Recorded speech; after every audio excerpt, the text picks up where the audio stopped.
And we're back with a Nothing Notable podcast. Today is a very special day because we're talking about a sport we don't typically talk about. And I personally think it's one of the only sports I follow like pretty religiously.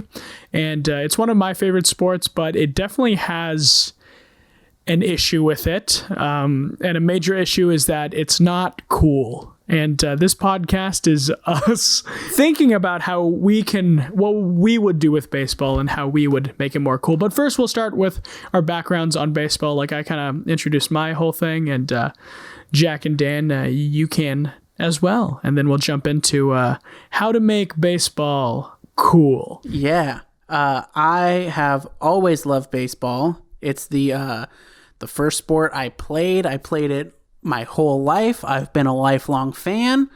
I love it, but it definitely has, a perception problem, a marketing problem. And really, it's just not it in the culture. It's not doing too hot right now. So we're going to try to maybe come up with some ways to, quote unquote, save baseball. For me, growing up in the Bay Area, being a San Francisco Giants fan, there was a certain element to being a Giants fan of the fact that we hadn't won a championship in San Francisco yet. And so part of the grind is part of the fun. We talked about this in our NBA pod.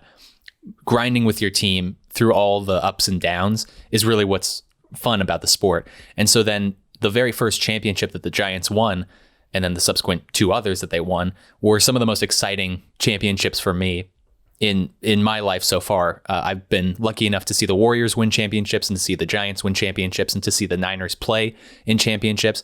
And none were more exciting than that 2010 San Francisco Giants World Series, because they were such an underdog team and they were so much fun, and nobody thought that they had any shot, and everyone was calling it a fluke, and we didn't care at all. And the culture behind it was so much fun. It was, don't stop believing. And we had all of these just fun, weird characters on the team.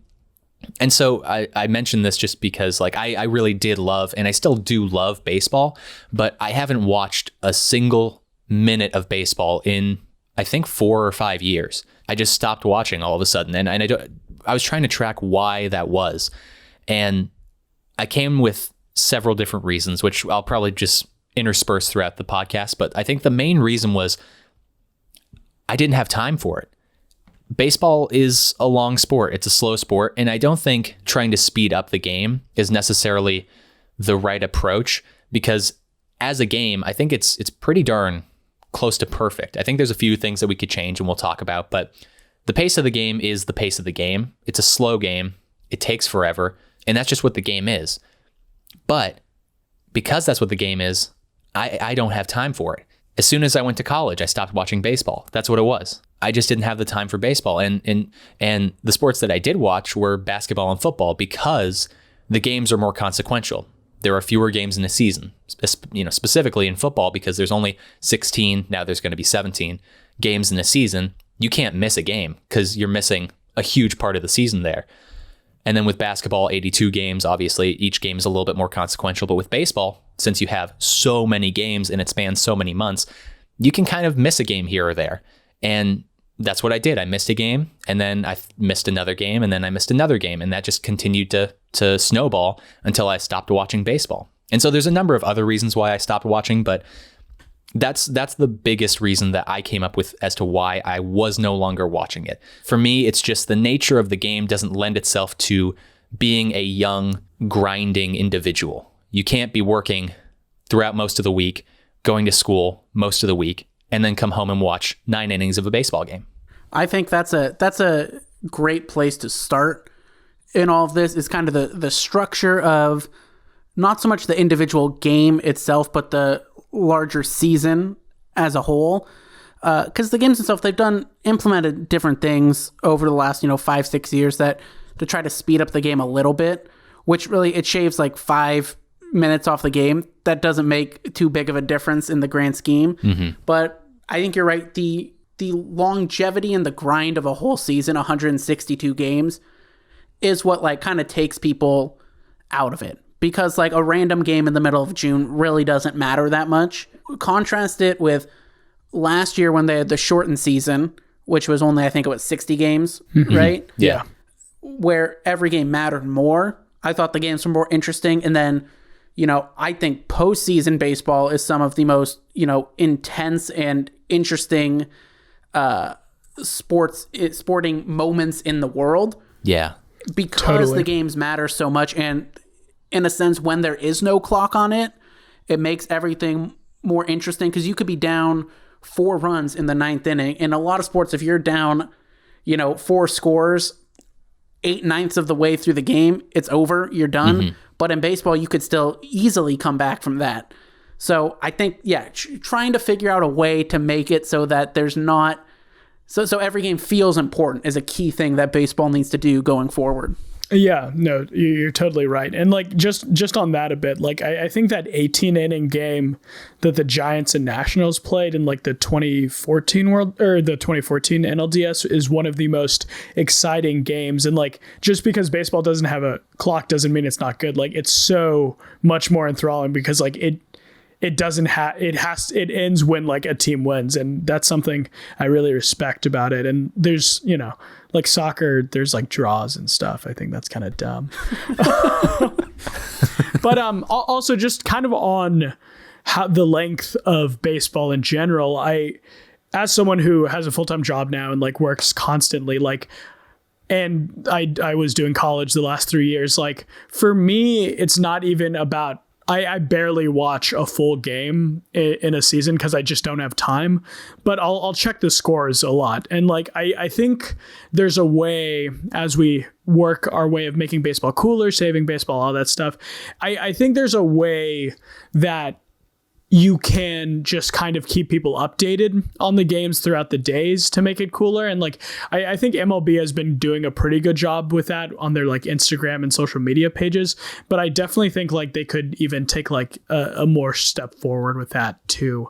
And just kind of focusing on like understanding that like baseball is super long. So like part of our strategy for getting revenue is also just posting a bunch on social medias and like keeping people updated through that. You know what I mean? Speaking about social media, I don't feel like baseball has as thriving of a meme culture as basketball or football. And I think that's a big thing. I think that's like a very significant issue. There's like a million basketball memes and there's a ton of football memes too. And there's to a certain extent memes in baseball, but I just don't think it's quite as thriving. There's a lack of virality and internet culture around the sport. It seems to be the biggest issue, the fact that it is a sport that is skewing predominantly older.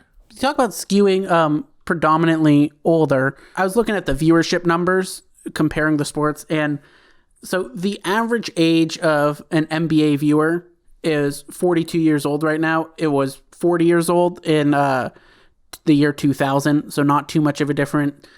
NFL average viewers 50 years old was 44 in 2000. The average MLB viewer is 57 years old, which is not great for, if you want to popularize the game in the culture, because 57-year-old dudes aren't, exactly putting the memes out there. So that's an issue that the baseball community is having, is it's a lot of old folks right now, and they got to figure out a way to get it into the younger generations.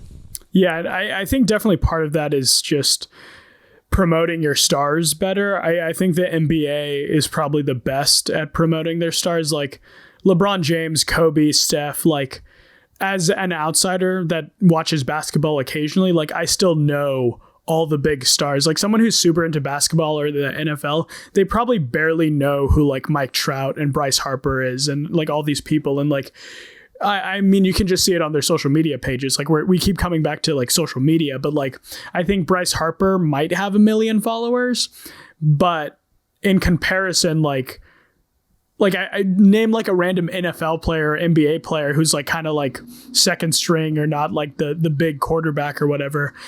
They still have like 3 million followers. Like they still have more followers than the best players in baseball. And I'm not sure how to fix that. I feel like Trevor Bauer has been doing cool stuff because he's like a YouTuber also. And just like promoting yourself better and your stars. Like I think Mookie Betts is also like incredible, but like he I don't think he has the same amount of popularity as like again, like Shaq, Kobe. Like you can name all these old basketball players, and even old baseball players don't. Like your old traditional baseball player is like Buster Posey, like in modern day, and like Buster Posey has like a horrible social media page just because he doesn't post a lot and he's just like a quiet guy. Like I feel like most baseball players are quiet guys, and like just figuring out, like finding those like Trevor Bauers or those like Bryce Harpers in the crowd that like want to promote themselves and can in some regard. You know what I mean? You talk about like promoting the stars of the game and like how everyone knows like Shaq and Kobe and LeBron and Steph and all those big NBA players. And it kind of, I've been thinking about this a lot recently. This point that, you know, so we all, you know, aspire to work in the like film, television industry. And that's storytelling, right? And that's really what sports is too. Sports is storytelling that's happening like live before us and changing every day. You know, you can look at the NBA and you can very clearly see like what the storylines are that are going on. We have, you know, the player empowerment era. We have LeBron chasing Michael Jordan, trying to become the greatest of all time. When we look at the MLB, I don't know what type of stories they're trying to tell right now. And there's stories out there that they could be telling. You know, the influx of young Latin talent in the game. Shohei Ohtani basically being Babe Ruth, being an amazing pitcher and hitter. There's all these stories out here that baseball could be telling, and I do not see the league as a whole and the, you know, baseball media trying to tell those stories. And it's really unfortunate because that's what gets people excited. That's what makes people want to follow along. They want to see how the story plays out.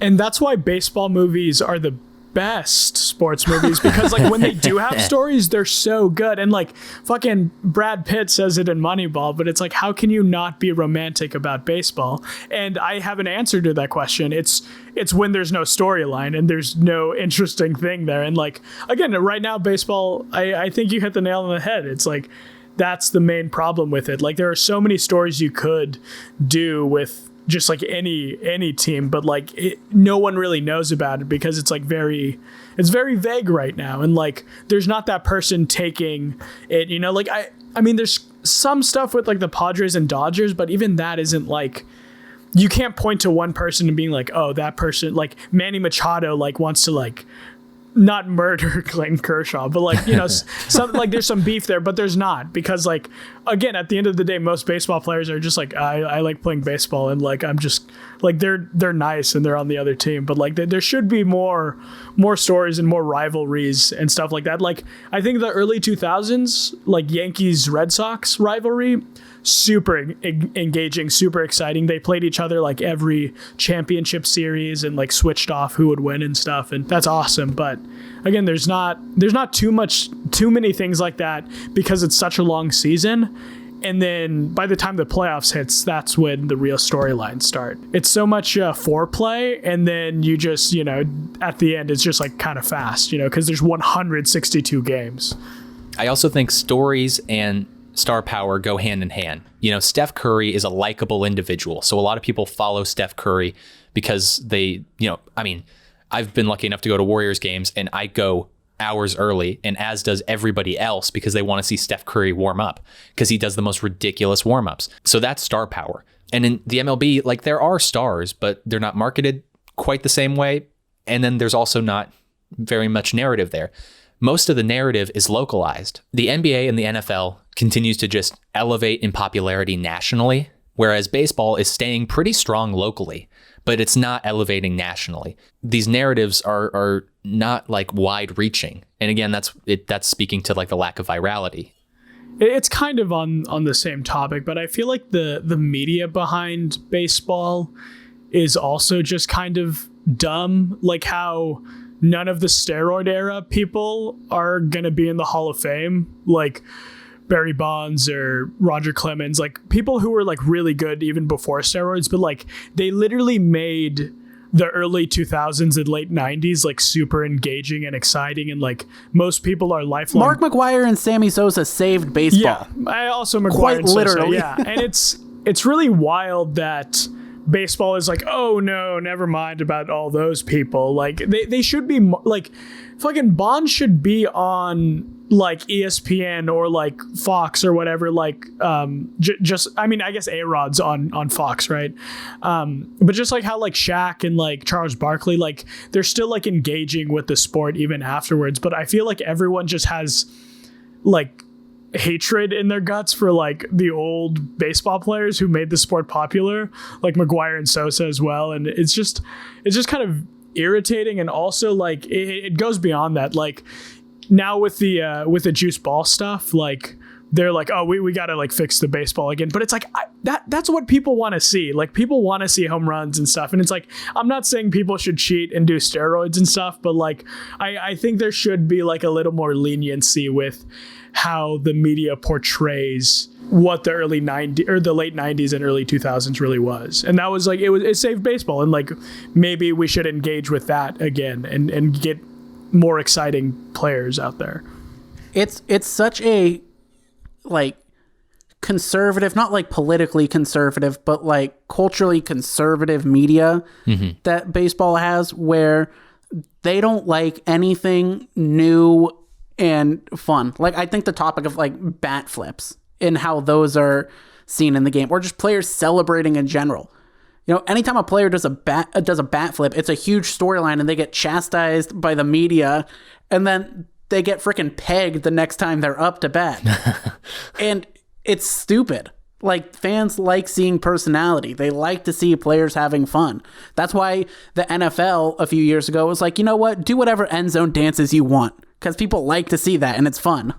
To have star power in a sport, you have to have individuality, and the league itself just handicaps all individuality. It just says like, shut that down.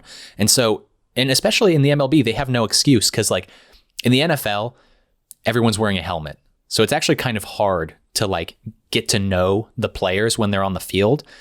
But in the NBA, there's no masks, there's no helmets, there's no hats. In baseball, they're wearing hats, but you can still see their face. So there's really no excuse. They should be able to market these players just as effectively as the NBA can market their players. Now, I do have just one more thought on the way that the game is played. This was a thought that I had also about why I stopped watching baseball. What I realized was there's the argument that like the level of attention that the audience is paying to baseball has just diminished because the attention span of the audience is just diminishing, as you know, because of cell phones and social media and all that stuff. And I think that that's like kind of almost true, but not quite. What it's missing is baseball is fun as a slow sport, but there's not a lot happening at once. There's not like a lot of multitasking that you can do as a viewer. So when I watch football, I can watch the offense and the defense simultaneously doing their jobs. So I can go back and forth between what the cornerback is doing and the wide receiver is doing. I can watch that battle play out. Then I can go look at the running back, run his little route, and the quarterback scanning the field, the defensive lineman trying to break through the offensive line. In baseball, it's just a showdown. It's the pitcher and the hitter. If the hitter fouls it off or swings and misses, it's just those two. There is nobody else involved. Then when the ball is hit in play, you kind of don't even have to think about the offensive player anymore, because they're going to run at the speed that they can run at. And then you watch a fly ball get caught by an outfielder, or you watch a double play get turned, which is always really fun. One of the most exciting plays in sports. But there's not like a lot happening at once. It's not that the game is slow. It's that there's not actually that much happening at any given moment comparatively to the NBA or to the NFL. I think now is maybe a good time, if no one minds, to transition into the gameplay side of the sport, and if there's anything that could be done, you know, on the field itself to make baseball more interesting, I guess. And I don't know if there is, but do you guys have any thoughts about that? I do.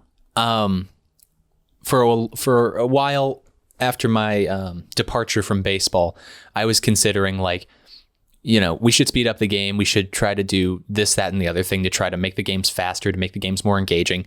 And then I took a history of baseball class with an incredible professor at San Francisco State. And we just went through the history of baseball, and he talked about sort of the magic of baseball, the quality that you can't describe about baseball and what makes it such a great sport. And he also talked about how the game is more or less perfect as what it's designed to be. While I think that there are some small adjustments that can be made, I I do now agree with that perspective. I do think baseball is more or less the way it should continue to be. Also because the game has this level that none of the other sports do, where it's this connection to history that goes so far back. It has this connection to history, and it has this sort of ethereal quality that's just beautiful magic. Sunday afternoon, freshly mowed grass, just smells and feelings and emotions that can't totally be described. And so changing the game might take that away. I think the real issue is the perception of baseball, because it was America's pastime. And because it was once the biggest sport in the country, we now have to think, or we now do think, that we have to change it because it's not being as competitive with NFL or NBA. This was never an issue for hockey. Hockey was never the biggest sport in America. So they never thought, oh man, we gotta fix this game so that we can compete with the NBA and the NFL. Hockey's always been fourth. They don't really care. They don't care. And I think baseball should just sort of, this, obviously they're trying to make more money. So they're going to try to compete with the NFL and the NBA. But at this point, I just don't think you can. I think accepting third place would be the most noble thing to do, because the game is great. I like the game of baseball. I don't have time for it because of the way it's played, but it's a good game nonetheless. So I just, I'm open to hearing all sorts of different suggestions, but for me, I don't think that the gameplay really should be changed that much. The one thing I would fix with the gameplay isn't so much like a structural thing, like reducing the innings or, anything like that, putting a clock on it, something like that. It would be more with the approach to the game that teams have, because I think nerds kind of made baseball a little more boring with everything being either strikeout, walk, or home run. That's all you're aiming for. I think if we get back to the days where, they were putting balls in place, people were hitting more doubles and triples, or, stolen bases, I think, are a very exciting play that does not happen anymore because it's, analytically shown to not be an effective use of a base runner, all that jazz. So that would be my one thing, is if we can shift back towards, getting the ball in play more. I also think baseball is pretty perfect.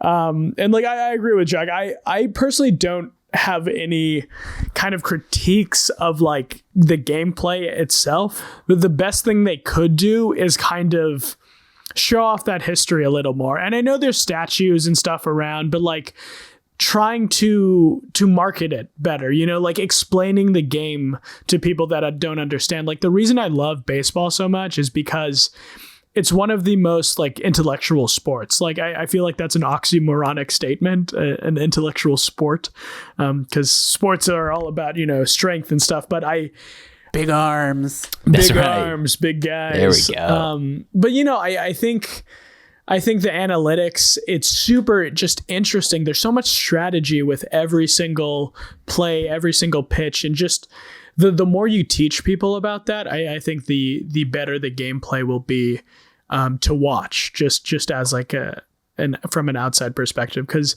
as soon as I got into baseball, I want to say 2005, 2006, that was the thing that really got me, was thinking about, what are they going to do here? And again, I had really cool, my dad was cool and his friends were cool, and they would take me to A's games or Giants games and point out what strategy they could do here and what they shouldn't do. And that's what interests me about it. And again, maybe even marketing the managers better. I feel like Steve Kerr is more well known than any manager in baseball, and I think that plays a role that he was on the Chicago Bulls in the 90s, but still getting those guys out there too, because they're just as important as the players. Yeah, and I think you talk about the history of baseball, because baseball is more or less a museum, and that's what I love about it. That's why I love taking that history of baseball class. It's almost like a mythic thing, hearing about some of these old baseball players and some of the crazy antics and stuff. But that connection to history, like I was talking about earlier, is what makes baseball so unique, because the NBA only goes so far back. The NFL only goes so far back. So they can only be a part of the culture so far back. But baseball, and why it was America's pastime, and some would say it still is because it's literally grown with the United States. And it was there at a dark time before you could even have black players in its league. And it's here now. There's a history lesson every time you watch baseball. And for a lot of people, that's not interesting. But for me, that's very interesting. And that's something that I agree. I think they should market a little bit more. In Asian cultures, like baseball is really big also. Like the KBO is huge and like the Japanese league is also huge. It's just, it's really interesting how kind of universal the sport is becoming. And like, I think even more so, like an influx of foreign talent is super important. And like, I don't know, even making again, I think the difficulty would be travel if you make a team outside of like the continent, you know what I mean? But I think they could do like international like games and stuff like the NFL has been doing over the last decade. Do more games in London, do some games in Germany or something like that. Try to get, because you're right, it is big in like, you know, Asian markets and Latin American markets, but not so much in Europe. So I think that's an interesting front for them to try to expand on. Embracing that more is interesting, because I also think, you know, for me, everything is basically about class. And baseball was always a lower class sport. It was a poor sport because all you needed was a stick and a ball.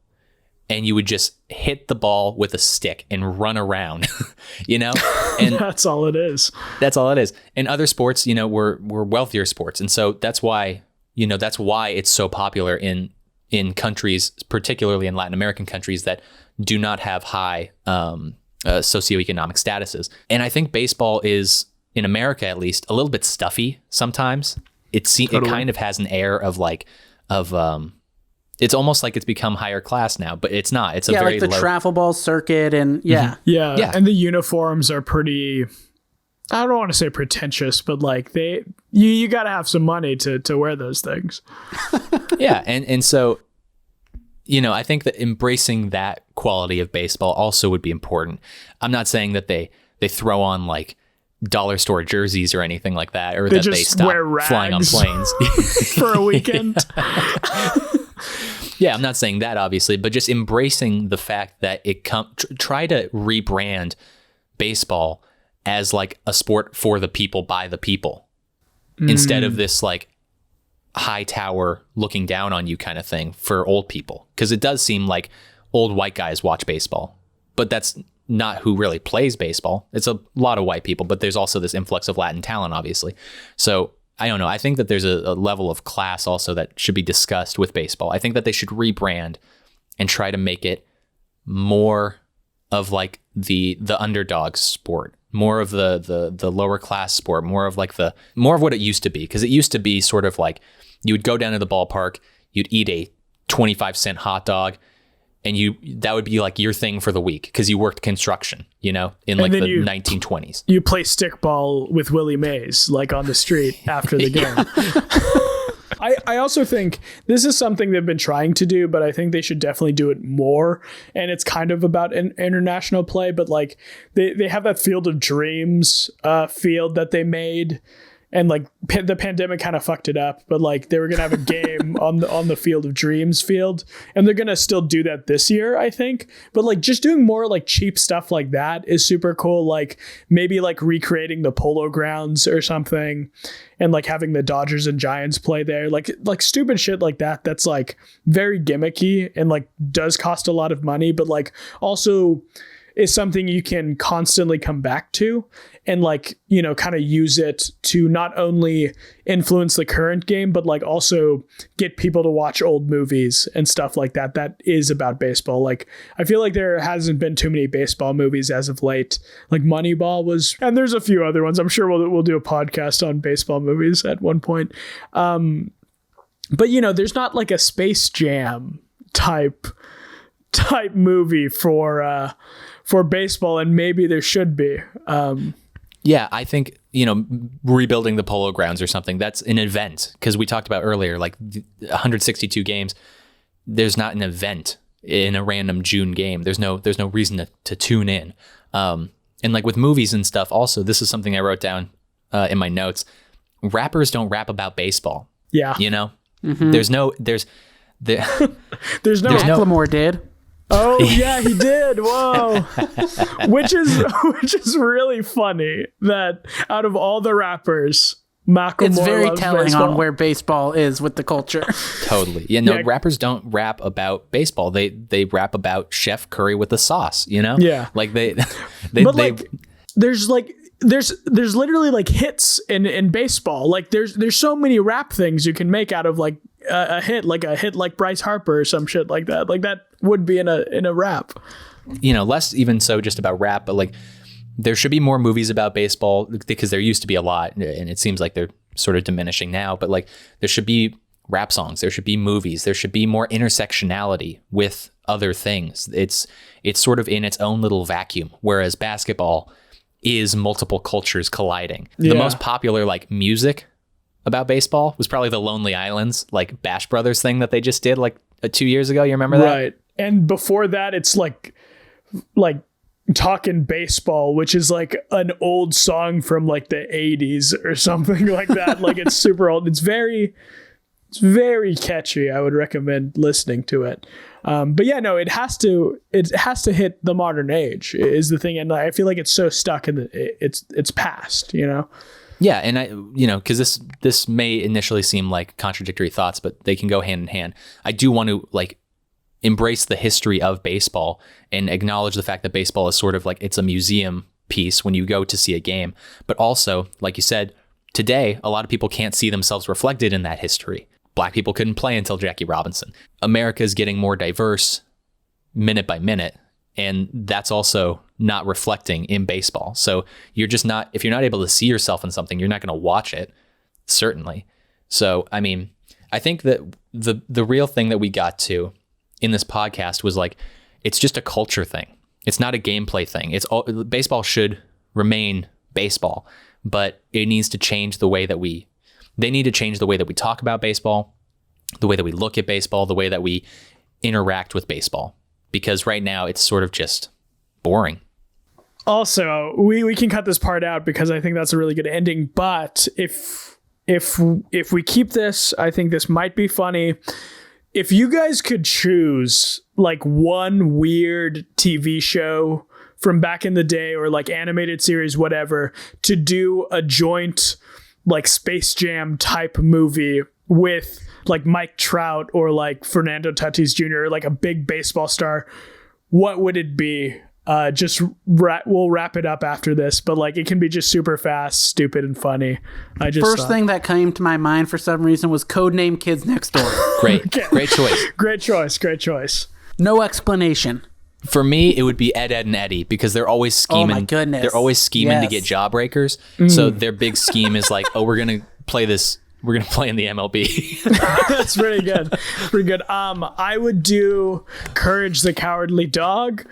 And it would just be a dark, depressing piece, and not a lot of people would like it, and it would just ruin baseball in general. But probably like the Animaniacs. I think the Animaniacs would be a lot of fun. Bring them back to the modern times.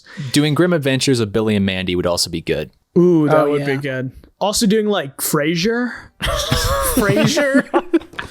And on that, this has been the Nothing Notable podcast. What are your thoughts on baseball movies in general, maybe, and just the culture behind baseball? And if you made it through this whole podcast and hate baseball, like, congratulations. I just thought I'd shout you out for that. I've been Tyler. I've been Daniel. And I've been Jack. This has been the Nothing Notable podcast. Like, subscribe, and all that good stuff.